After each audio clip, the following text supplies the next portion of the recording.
आप ये क्लिप देखिए, उसके बाद हम वापस आते हैं। How do we tackle Pakistan? I talked about their having the nuclear threshold, having the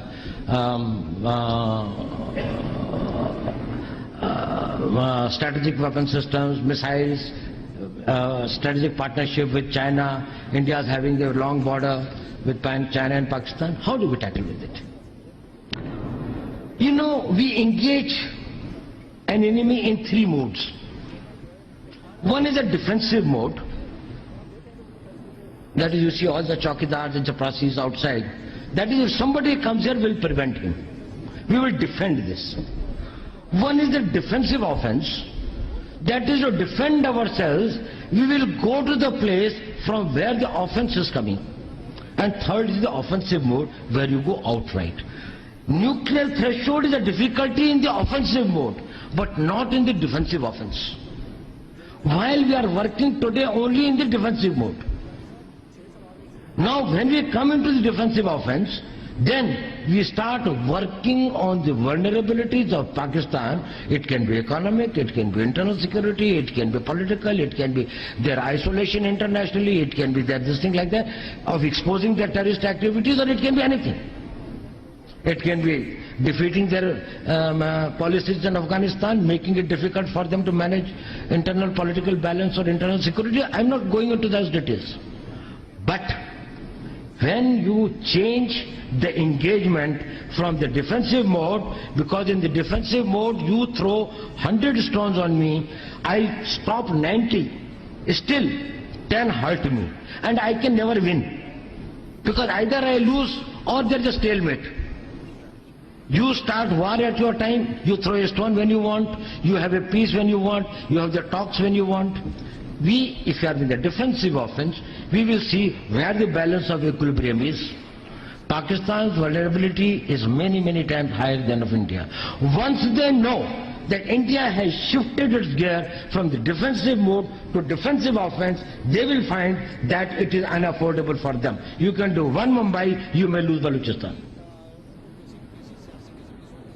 There is no nuclear war involved in that. There is no engagement of troops. If you know the tricks, we know the tricks better than you. You know, earlier people used to say that, well, you see, Indian intelligence isn't very good. You see, in 4 years we have got one incident. In 2008 we had November this thing. Now ISI is very good. See, where is ISI today?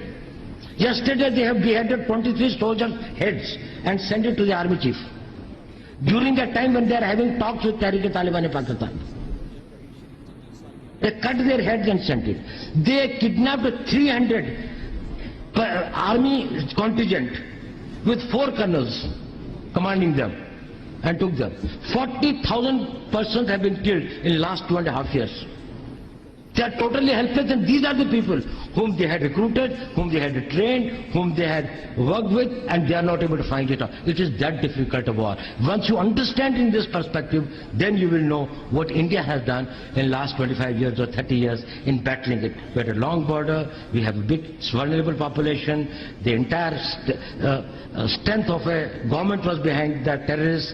They had the collaborative networks in among the drug peddlers, among the smugglers, among these things, you know, currency counterfeiters, everything, India's entire world, they were able to suck into their influence. And in spite of that, we have been able to contain it and deny them any strategic advantages or results. We have lost valuable human lives, but the country has grown from strength to strength. So don't underestimate India's strength. Both in our only difficulty has been that is, we have been in the defensive mode. If we had changed the shift, changed the gear into at least partially getting into the defensive offensive mode, probably we could have reduced a certain amount of the casualties that we have suffered. What have they gained in Kashmir? Kashmir today is much more distant from them than it ever was from 1966. Today there is no one in Kashmir who would like to support this thing. So I said smother. For smothering, you tackle Pakistan. Don't buy their argument that in case Taliban are not stopped in, at the border of Pakistan, then probably India will be threatened. Firstly, we will not be threatened. Secondly, Pakistanis are not our well-wishers. We will tackle Taliban in a way we want. Taliban will listen to the Deobandis much more. And today the goodwill for India and Afghanistan, India is the most popular country in Afghanistan in the world today. Amongst all the countries in the world, Indians are the most respected and most liked people there in Afghanistan. We will tackle them the way we have to. We don't need Pakistan's help. Let Pakistan bleed with the Taliban problem in case they do not give terrorism as an instrument of state policy. Second thing I think I don't have much time, I was told, is about how do you distinguish terrorist organizations? How do you smother them? Deny them three things. That's what I said, the oxygen of this thing. Deny them the weapons, the funds, and the manpower. Now, funding are denied to the terrorists by countering it with the funds. More than 1.5 times of the funds available to them. So if they have got a budget of 1,200 crores, we can match it with 1,800 crores. They are all on our side. At least they won't do. They are mercenaries. You think they are the great fighters? What are they fighting for? It is only because they haven't got the job, they haven't just think somebody has misled them. So you have to only match. So go for more of a covert thing. No, they are meeting it by drug money, they are matching it by currency counterfeited money.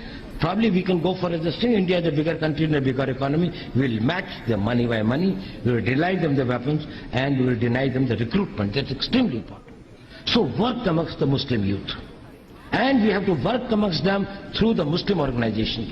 And the Muslim organizations are willing, are capable, and are more keen than the others to save their children from their influence. It is only 1, 2 or 3 bad families that they may be having. Otherwise, they are now bothered at 7 o'clock where the son is going.